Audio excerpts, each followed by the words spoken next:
My name is Daniel Carter, and I wish I had never opened that one strange Snapchat notification. It didn't come from any of my friends. It came from someone named Elias Vayner, name I didn't recognize. A profile with no picture, no information, nothing. The first snap he sent me wasn't a selfie or some random image. It was a photo of my own bedroom, taken from the ceiling above my bed. I was scrolling through Snapchat late one night, my phone's glow the only light in my room.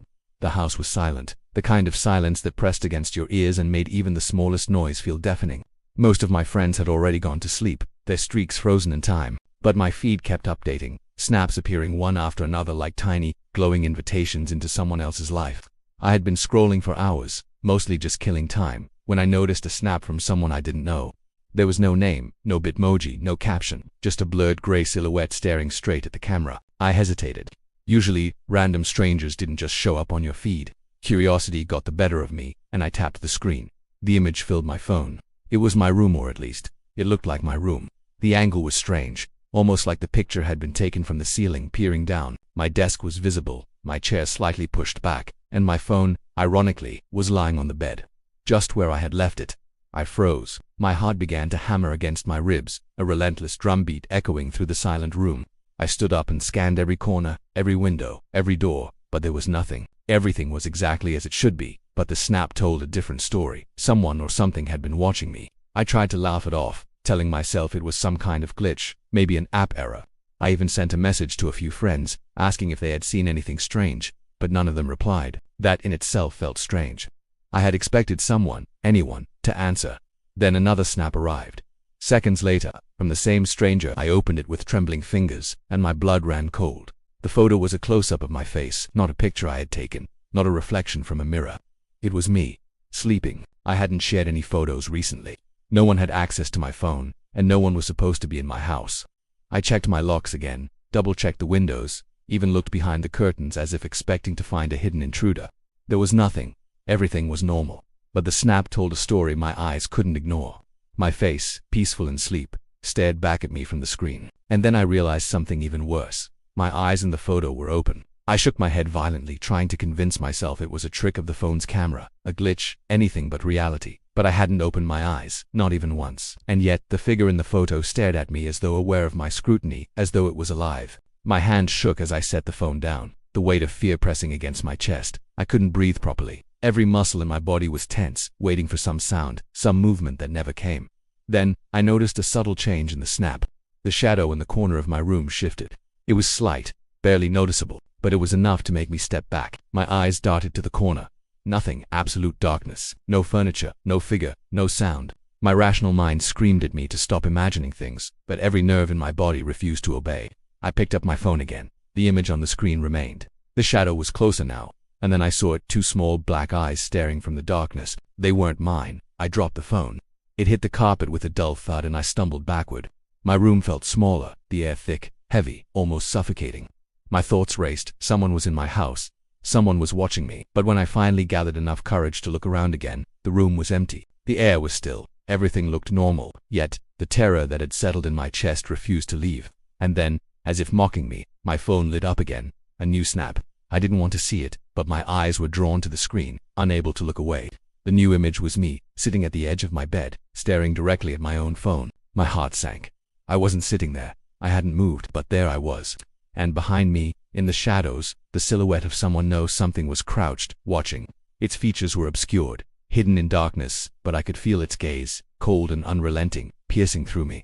I realized then that the shadow in the snap wasn't my own. Sleep didn't come that night. My mind kept replaying the images from the snaps, each one more terrifying than the last. I lay in bed, staring at the ceiling, willing my heart to slow down, willing my hands to stop trembling, but every time my phone buzzed, my blood froze.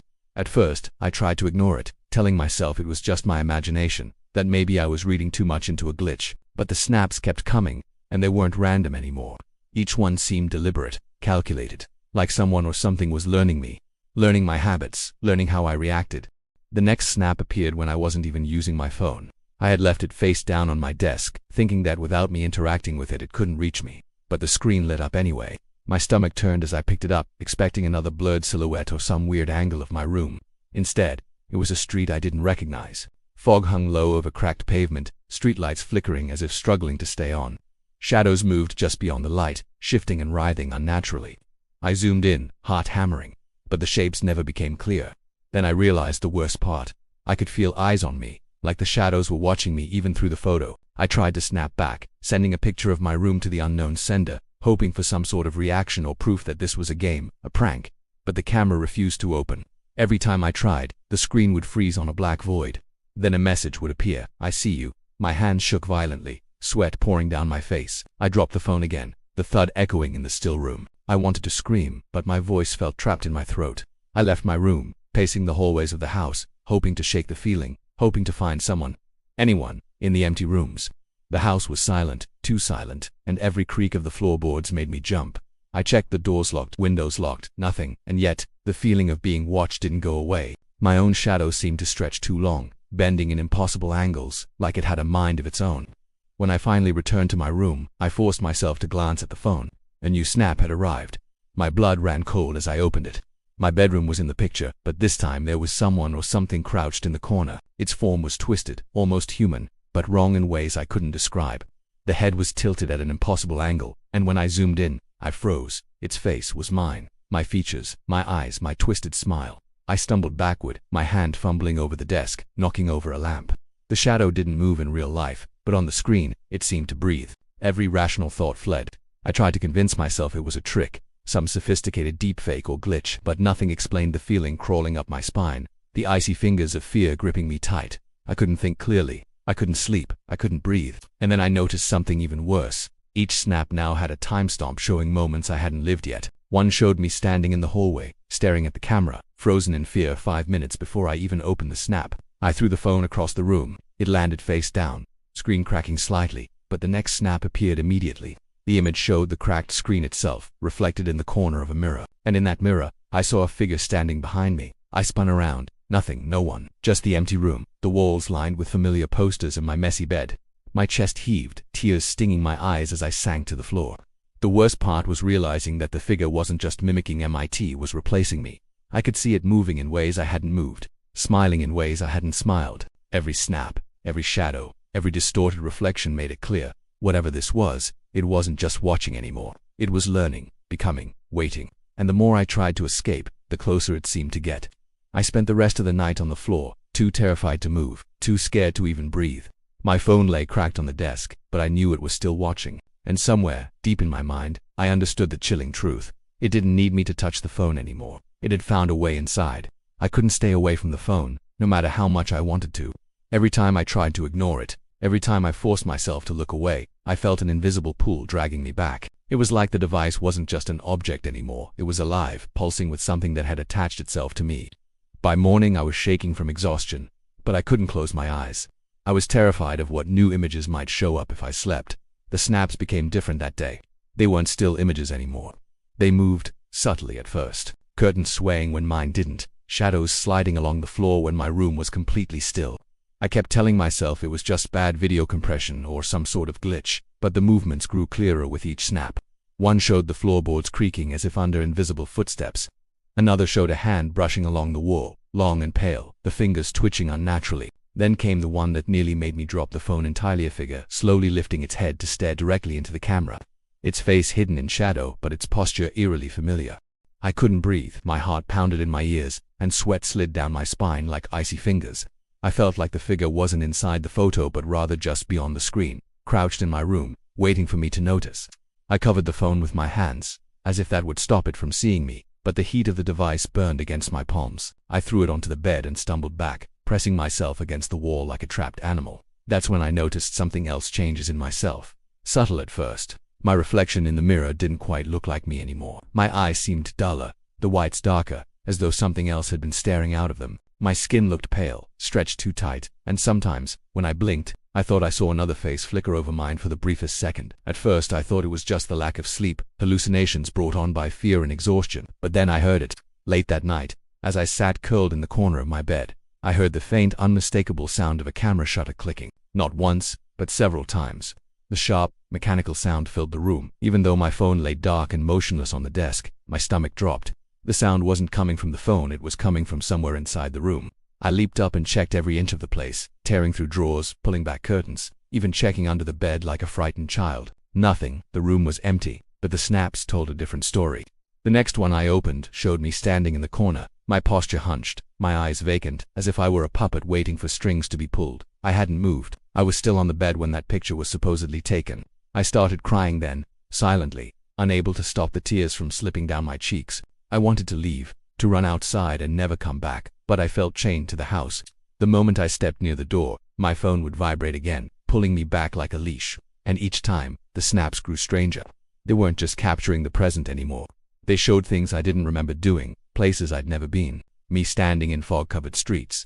Me walking through abandoned buildings. Me staring at mirrors in rooms I didn't recognize. The images grew sharper, more invasive, as if my life was being rewritten without my consent. The final snap of the night was the one that broke me. It was a video, not a photo. The frame shook slightly as though someone were holding the camera. It showed my bed, my room, everything just as it was. Then, slowly, the view shifted to the corner. A figure crouched there, its body distorted, twitching with subtle movements, and when it turned its head toward the camera, I nearly screamed. It was me, my face pale and lifeless, lips curling into a smile I didn't recognize. I dropped the phone and scrambled backward, clawing at the wall behind me. My breath came in sharp gasps, and the edges of my vision blurred with panic. On the screen, the figure continued to smile, its head tilting farther than any human neck could bend. I wanted to close my eyes, but I couldn't. I was frozen, trapped between reality and whatever nightmare the phone had become. And deep down, a thought crept into my mind. One I couldn't push away. Maybe I wasn't the one holding the phone anymore. Maybe I was already on the other side of the screen, watching myself unravel. I thought that locking the phone away would save me. I slid it into the bottom drawer of my desk, stuffed it beneath a pile of books, and slammed the drawer shut, as if the weight of paper could bury whatever lived inside. For hours, nothing happened. The silence almost convinced me it was over, that maybe it had been my mind playing tricks all along. I even dared to close my eyes for a few moments, but sleep wouldn't come. The stillness was too sharp, the quiet too deliberate, as though the house itself was holding its breath. It wasn't long before the drawer began to vibrate. A soft hum at first, barely audible, like a distant insect trapped in the wood, then stronger. The desk shook against the wall, the vibration buzzing through the floor and into my bones. I held my breath, praying it would stop, but it only grew louder, harsher, until I thought the drawer might burst open on its own. With trembling hands I pulled it out, and the phone stared up at me with a brightness that stung my eyes. A new snap had arrived. Against every instinct, I opened it. The video showed me sitting in my living room downstairs, even though I hadn't left my room. The camera angle hovered as if someone was standing right behind me, breathing down my neck. My stomach clenched as I looked around, but I was still upstairs, frozen in place. The phone buzzed again, showing me from a different angle now, as though multiple eyes had latched onto me, recording my every move. I wanted to believe it was fake, some cruel hack meant to scare me, but the details were too precise. The tiny crack in the lamp on the table. The blanket folded just the way I had left it. Nothing was fabricated. It was my house, my life, displayed like a stage for something else to watch. The next snap was worse. The camera shook, moving closer to the version of me sitting in the living room. The air grew heavier, pressing down on my chest, and in the pit of my stomach I knew what was coming. The image shifted to the hallway, the one leading directly to the stairs. My stairs, I held my breath, staring at the video as though not watching might change the outcome. The phone buzzed again, and the frame slid upward, showing the top of the staircase. My body locked in terror. The camera was moving closer to my room. I dropped the phone, heart racing, and stared at my bedroom door. The wooden surface stood still, unmarked, but the dread was overwhelming, a suffocating weight I couldn't escape. The phone vibrated against the floor, screen glowing like a signal in the dark. Against my will, I picked it up, and the next snap made my blood run cold. The door on the screen was mine, my bedroom door, and it was creaking open. Slowly, silently, as though someone didn't want to wake me. I turned toward the real door, every nerve in my body on fire, but it remained shut. My phone buzzed again. The snap showed the inside of my room, the exact view I had from where I was sitting. I felt sick, dizzy, my vision swimming with fear. Whoever or whatever was behind the camera was standing in the same space as me.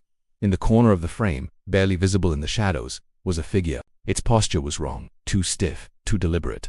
And though the face was hidden, I knew what I would see if it stepped closer. The hands were unmistakable. They were mine. The same veins, the same lines, the same pale skin I had stared at my whole life.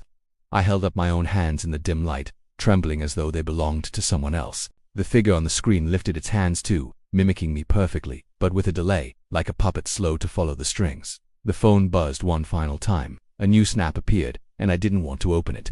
My thumb hovered above the screen, but my body moved without permission. The image loaded slowly, as if savoring the moment. This time, the figure was smiling. My smile, but wider, stretched to the point of tearing skin. Its teeth gleamed unnaturally, and its eyes were hollow, as though something had scooped the humanity out of them.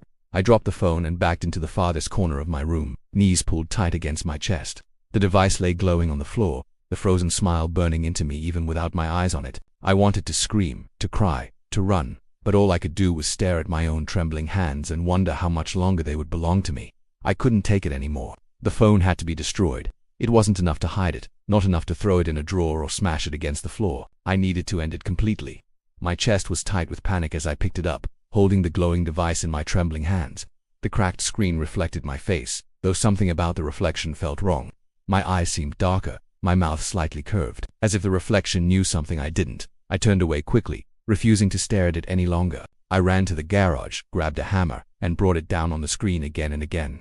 Each hit sent shards of glass flying, each swing of the hammer accompanied by a desperate scream I barely recognized as my own. When the screen finally gave out, splitting into fractured lines, I felt a flicker of relief. I scooped the broken pieces into a metal bucket and poured lighter fluid over them. My hands shook as I struck the match, flames roaring to life and swallowing the phone in hungry orange light. I watched the plastic melt, the metal twist, the last glowing fragments shrivel into ash. For the first time in days, I could breathe, but relief didn't last. That night, lying in bed, I heard it again. The faint familiar ping of a notification. My stomach lurched. I told myself it wasn't real, that I had destroyed the phone, that there was nothing left for it to crawl through. But the sound came again, louder this time, insistent. I pressed my hands against my ears, but it echoed in my head anyway. Slowly, with a dread I couldn't fight, I looked at the nightstand. My phone was gone. I sat up, scanning the room, and nearly choked on my own breath. On the desk across the room, a faint glow pulsed. Another phone sat there, one I had never seen before. Its screen lit up with a new snap waiting for me to open it. My legs felt like stone as I stumbled forward, compelled by something I couldn't resist. The snap opened on its own before I even touched the screen. The image was of me, sitting at my desk in the exact position I was now. Only this time, I wasn't alone. In the background, just behind my shoulder, a dark figure leaned into view. I spun around so fast my vision blurred, but there was nothing, just shadows crawling in the corners of the room. My chest heaved as I turned back to the screen. The figure was closer now, leaning almost entirely into the frame, its mouth stretching into that wide, unnatural grin I had seen before. My grin.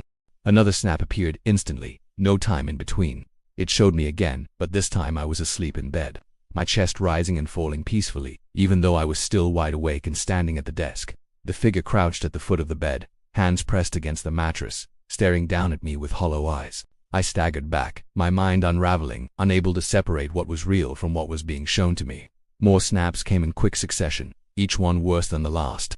Me walking outside under a foggy streetlight, even though my door had never opened. Me standing in front of the bathroom mirror, my reflection smiling while my real face was pale and blank. Me in the living room again, head tilted back unnaturally as though strings were pulling me upward. Every snap showed a version of me I didn't recognize, a stranger wearing my skin. Then came the final image. My phone buzzed so hard it nearly slipped from my hands, and when the snap loaded, my blood turned to ice. It was a live stream, not a still picture. The camera shook as it turned, moving through the house. It went down the stairs, past the front door, and into the dark street outside. The view spun slowly and I realized what I was seeing. My own house, my bedroom window glowing faintly at the top floor. The camera zoomed in, closer and closer, until I saw myself framed in the window, standing perfectly still. My phone went black. The screen reflected my pale, trembling face, but behind me in the reflection, another figure loomed. Its smile was wide, its eyes were hollow, and as the last faint sound of a shutter clicked in the darkness, I realized the truth. It hadn't just been watching me through the screen. It had already stepped out of it.